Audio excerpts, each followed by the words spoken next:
요한이 전한 거룩한 복음입니다.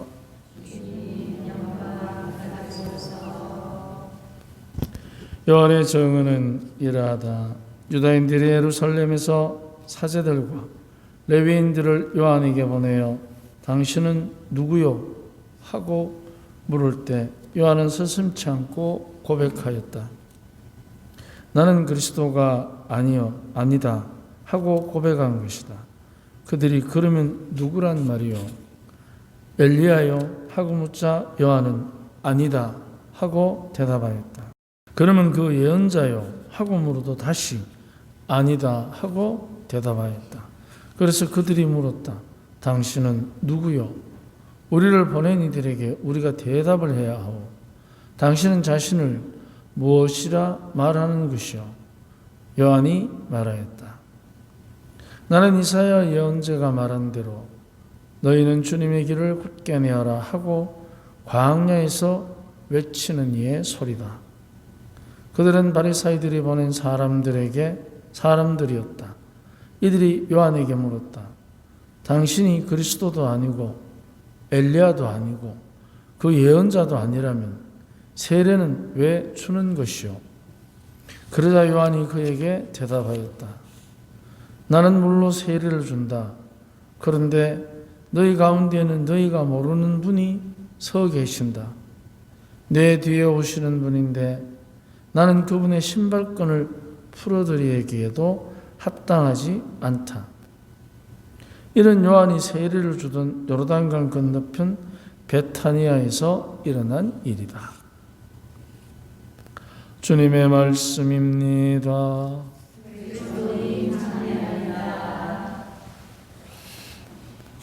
우리가 보통 이렇게 다른 사람을 이렇게 만나면 그 사람이 누구인지 우리는 알아야 합니다. 근데 그 사람을 누구인지 내가 안다는 것은 가까이 할 사람인지 멀리 할 사람인지 그 등급을 우리가 가끔 친한 정도를 정하게 됩니다. 그런데 우리가 다른 사람을 알려고 할 때, 그때 하느님의 뜻을 먼저 찾는 사람과 자기의 친분 정도를 먼저 걱정하는 사람에게는 차이가 있습니다. 하느님의 뜻을 그 사람에게서 찾고자 하면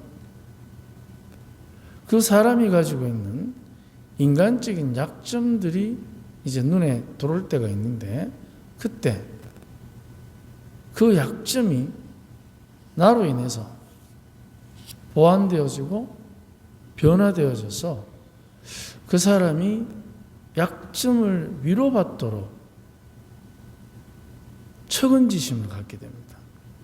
그런데 가까이 친근 정도를 걱정하는 사람은 그 사람에게서 나와 통하는가 안 통하는가 이것만 해도 그래도 좀 인간적인데 나아가서 이용 가치가 있는가 없는가 이렇게 판단하는 사람도 있습니다. 나와 통하는가 안 통하는가를 염두에 두게 되면 이제 그 사람의 단점이 눈에 보일 때 그때 이제 그 단점을 우리가 지적하는 경우가 참 많습니다. 그리고 그 단점 때문에 불통이 될 가능성도 굉장히 많습니다. 그래서 나와 통하는가 안 통하는가 하는 것은 장점, 그것도 객관적인 장점이 아니고 내가 보는 장점에 관계 중심을 둘 때가 많습니다.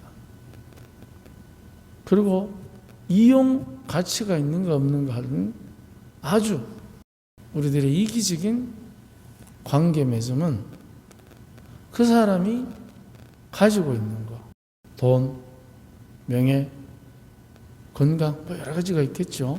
그래서 현실적으로 내가 그 사람을 이용 가능한 가치로 판단하게 됩니다. 그러면 우리가 하느님의 뜻을 그 사람에게서 찾기를 원하고 노력하면 이미 그 하느님의 뜻 자체는 어떤 정의보다 그 어떤 힘보다도 책임지심이라는 그 사람의 입장에서 그 사람을 생각해주는 사랑의 표현. 이것이 이웃을 내 몸과 같이 사랑한다는 것의 기준입니다. 내 이웃을 내 몸과 같이 사랑하는 주님의 말씀을 우리가 실천하는 기준은 그 사람의 입장에서 그 사람을 이해하는 노력입니다.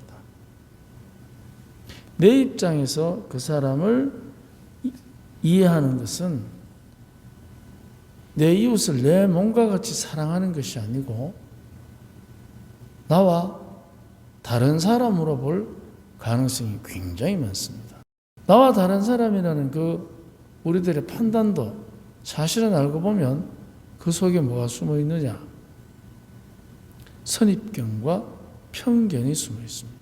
선입견과 편견으로 우리가 다른 사람을 이제 이해하기 시작하면 이상하게도 시간이 흐르면 처음에는 통하는 점이 보이다가 시간이 지나면 지날수록 불통인 점이 자꾸 눈에 들어오게 됩니다. 다른 사람과의 관계에서 통하는 것도 좋지만 그러나 불통을 이겨내는 것, 불통을 넘어서는 것은 더 중요한 문제입니다.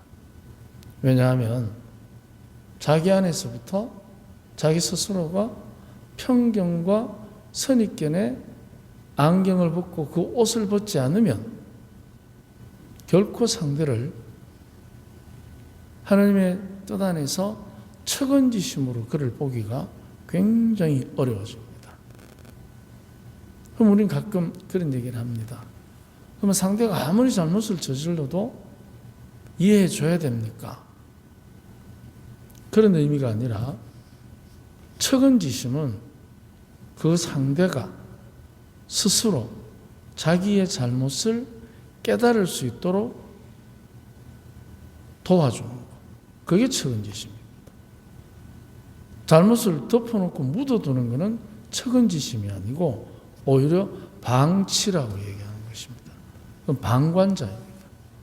우리가 부부, 형제, 자매, 가족, 친구는 그 사람의 인생에 있어서 방관자가 아닙니다. 동반자입니다. 그래서 동반자는 항상 전제되어야 하는 마음 자세가 책임지심입니다. 상대의 입장에서 상대를 이해하는 것입니다.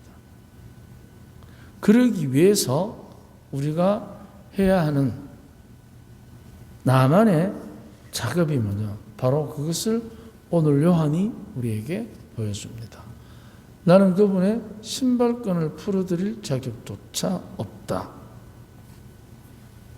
신발 푸는 일은 종이 합니다. 그것도 가장 하급 낮은 노예가 하는 일입니다. 신발끈을 풀어주는 일이 뭐 그리 어렵겠습니까? 단순하면서도 고개를 숙이는 일입니다. 그리고 신발끈을 풀어주는 종은 신발이 더럽다, 크다, 작다, 싸다, 비싸다 그런 말할 자격이 없습니다. 이게 바로 겸손의 기준입니다. 우리는 상대를 안다랍시고 그 암 자체가 선입견의 눈으로 보고 편견으로 판단함에도 불구하고 우리는 많은 경우에 그 사람을 신발이 더럽니 작니 크니 이쁘니 싸니 비싸니 쉽게 종 노릇을 하지 않고 주인 노릇을 하려 합니다. 여기에 이제 우리가 그 하느님의 뜻 안에서 사람을 이해하는 그 책임지심이라는 사랑의 힘을 잃게 되는 원인이 있습니다. 우리는 그러면 왜 이렇게 상대에 대해서 이기적으로 선입견을 갖고 편견을 갖고 보느냐? 그 이유는 딱 한 가지입니다. 그거는 우리 모두가 죄를 지었기 때문에 그렇습니다. 죄. 그게 죄의 흔적입니다. 그리고 다른 말로는 죄의 상처라고 합니다. 편견과 선입견. 그러니까 요한을 찾아온 사람이 딱 묻습니다. 당신은 누구요? 예언자요? 엘리야요? 오시기란 그분이요? 계속해서 어떻게 합니까? 자기들이 알고 있는 선입견과 편견으로 그 요한이라는 사람을 자꾸만 규정짓습니다. 규정.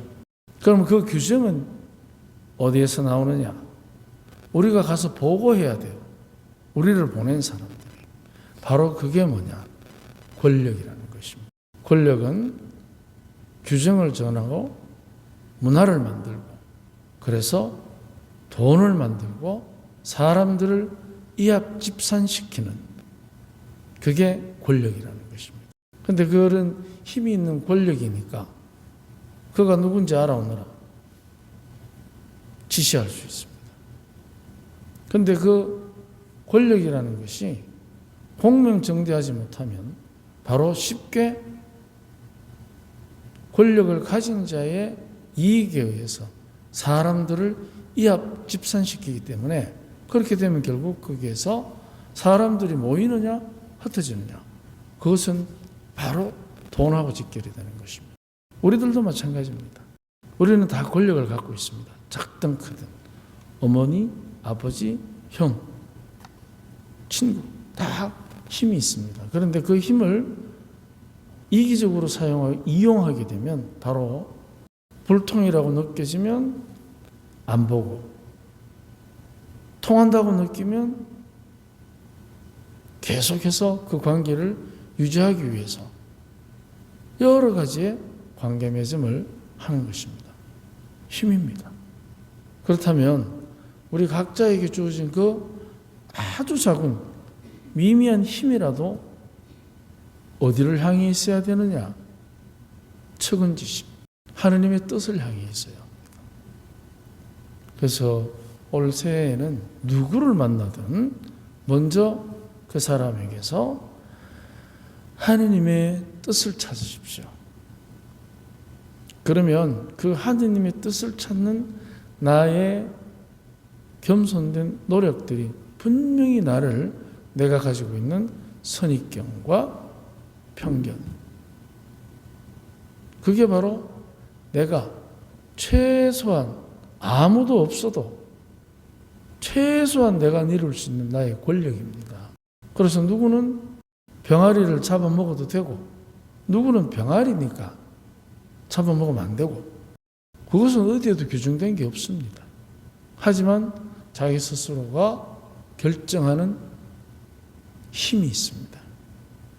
그래서 우리는 모두가 작든 크든 권력을 갖고 있기 때문에 그 권력이 어디를 향하는가, 즉 나의 결정이 항상 하느님의 뜻 안에서 측은지심을 향해 있는가, 그 반대인가를 꼭 살필 때 우리는 이제 우리 스스로가 가지고 있는 힘을 정말 나를 성숙시키고 이웃을 행복하게 하는 힘이 될 것입니다. 오늘 요한의 자세에서 하느님의 자녀인 우리가 하루를 어떻게 살아야 하는지를 우리에게 보여주는 것입니다. 오늘 하루 주님 안에서 행복합시다. 아멘.